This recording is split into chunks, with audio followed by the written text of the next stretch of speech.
Hello and welcome to the Off-Grid Mountain Homestead. Got a portable power station review for you today. Hold on, don't click off of the video. This is not like the other channel's power station reviews. This, from what I can tell, is going to be the most extreme test of a power station of this size. So you probably want to stick around to watch today's video. It's going to be pretty cool. But anyhow, let's get on with the details. I've been running this Oupes for a couple of months now, maybe close to 3 months. They did send the power station free of charge. I'm not getting paid for this video. I'm not signing up for any affiliate links or anything like that. I do have a discount code I'll be including in the video as well if you want to save a few bucks on this unit. I'm going to give you some basic specs and then show you the most extreme Oupes Mega 2 test on YouTube. Just a few basic features right quick before I put this thing to the ultimate test. So we got our standard 120 volt receptacles across the front to power your small appliances. And what is unique about this box, it's got a TT30R, so it's got a travel trailer receptacle rated at 30 amps.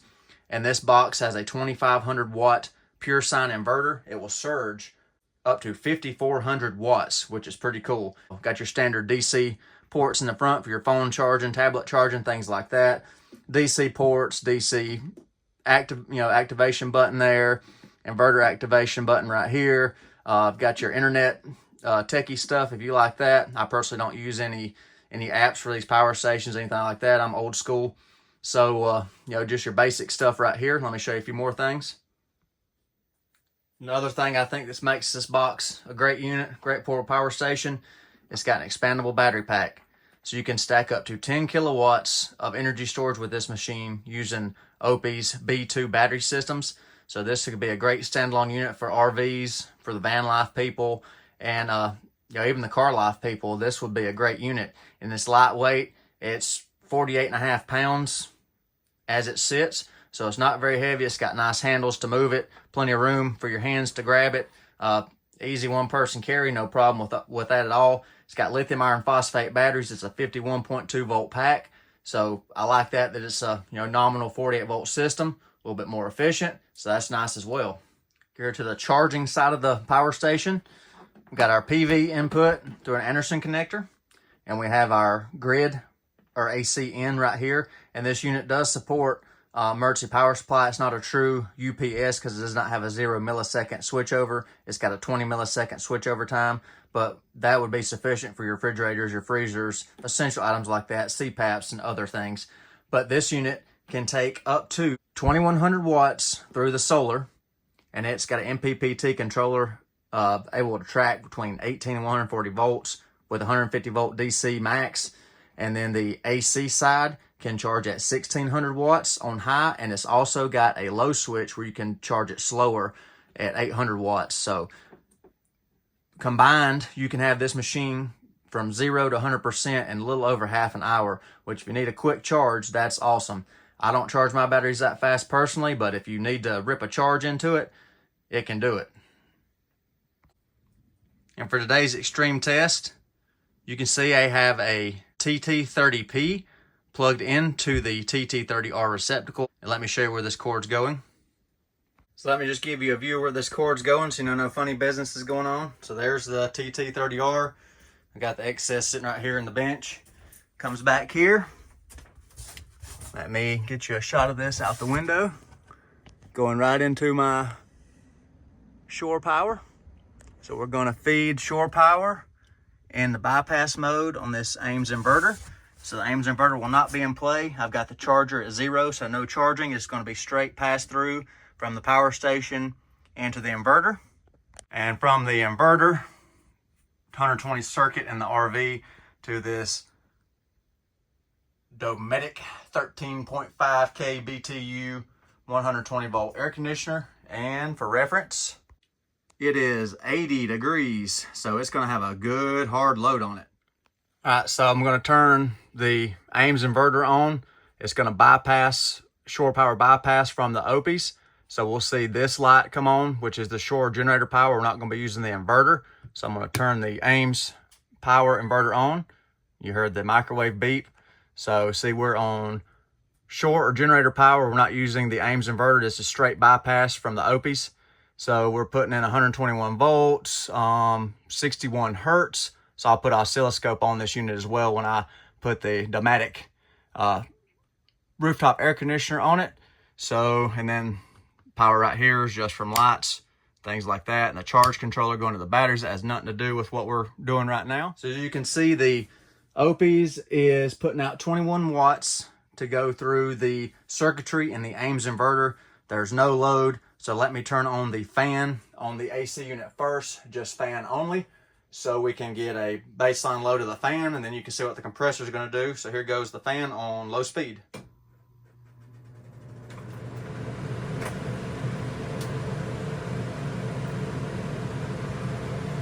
And there's the fan on low speed, 285 watts coming out of the rooftop air conditioner. Let me zoom in on that for you a little bit. So there you can see the load from just the fan. So turn it back off. You can see the load drop. Let's see if it'll rip this compressor over and make it run, because this rooftop unit will make a Honda 2000 sing for its life getting it cranked up. I've got thermostat on cooling, so when it starts, it's going to be bringing on the fan. Big inductive load on that fan, that blower. It's going to bring on the compressor after the compressor delay. So we should be able to see what this thing's going to handle real quick. In 3, 2, 1. And wait for the compressor. It'll come on in just a second. There we go.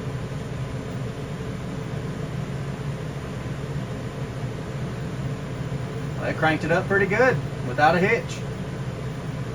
Very nice.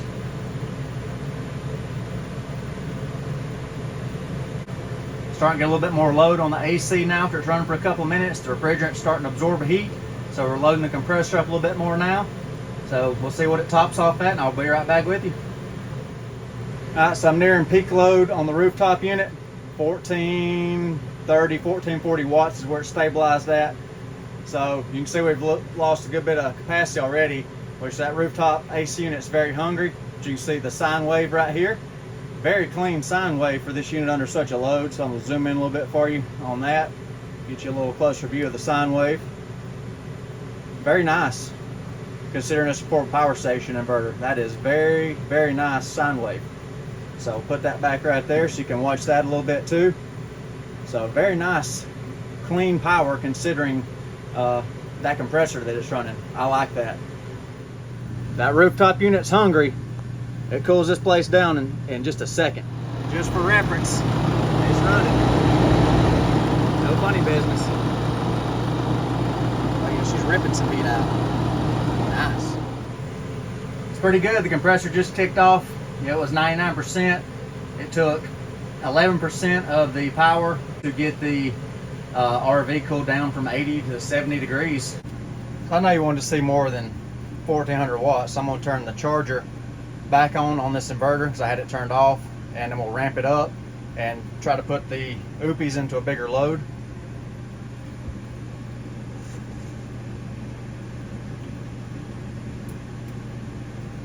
Alright, now the battery charger is on, as you can see by the light right there. So let's see what kind of current it's pulling.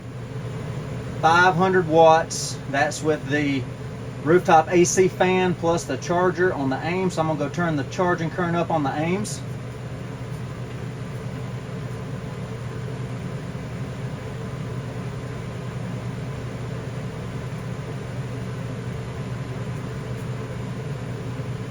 Trying to get it near 1,000, but the batteries are almost full, so they may not take a lot of current before it tail off.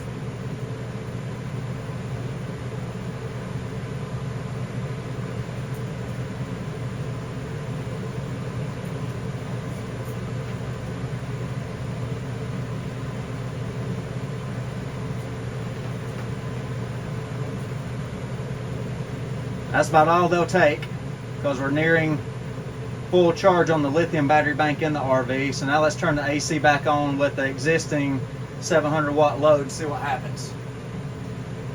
Alright, there goes the compressor. It should start here in just a second.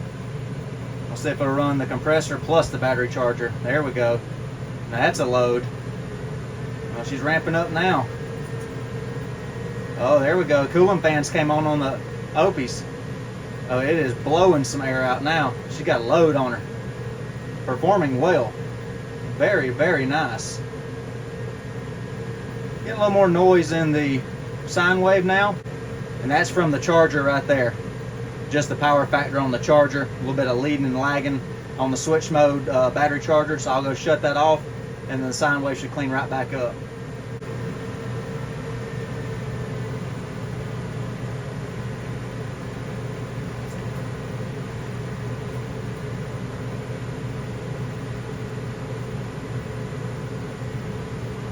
So I turned the charger back down, and you can see the sine wave clean back up. That's just the way those switch mode chargers do. So I'm gonna run the charger up some more, see what it'll take.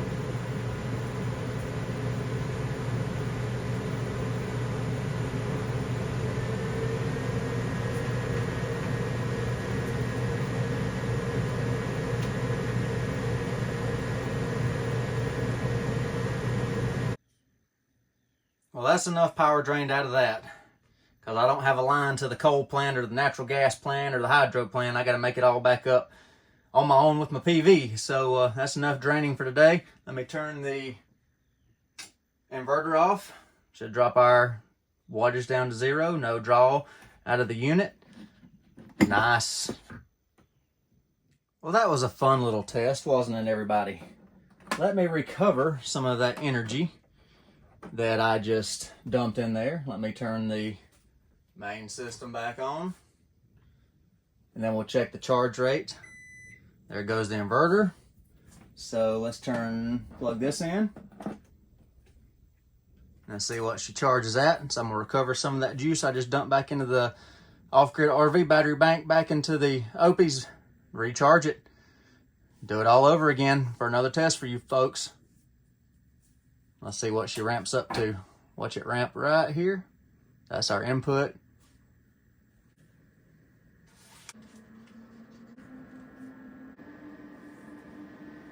A nice slow ramp on the charge.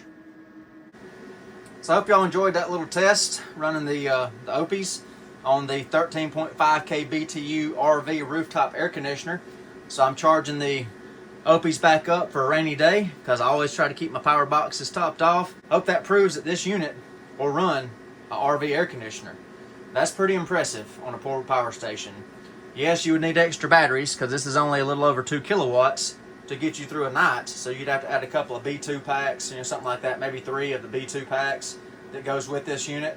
I don't have any complaints with this unit so far. I said about 3 months worth of testing on it. Nothing quirky, no flukes with it, nothing weird, clean power.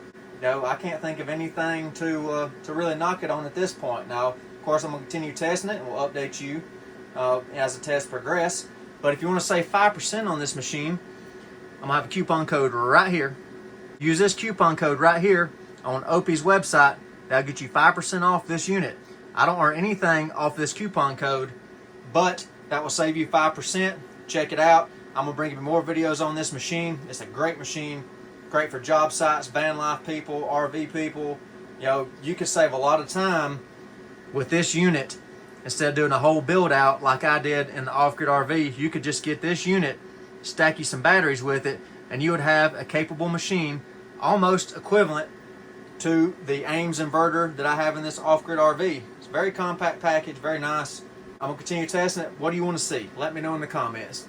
What do you want to see next on it? Do you want a big solar charge going into it? Bigger tools, different tools plugged into it to test the inverter more? And let me know in the comments what you want to see next with this machine.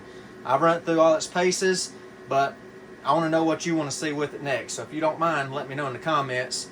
And I appreciate y'all watching today. Hope I earned a like from you. Appreciate everybody viewing the channel. Really, y'all mean a lot to me. I appreciate y'all so much. Thank you for watching Oupes Mountain Homestead. Hope you have a wonderful day.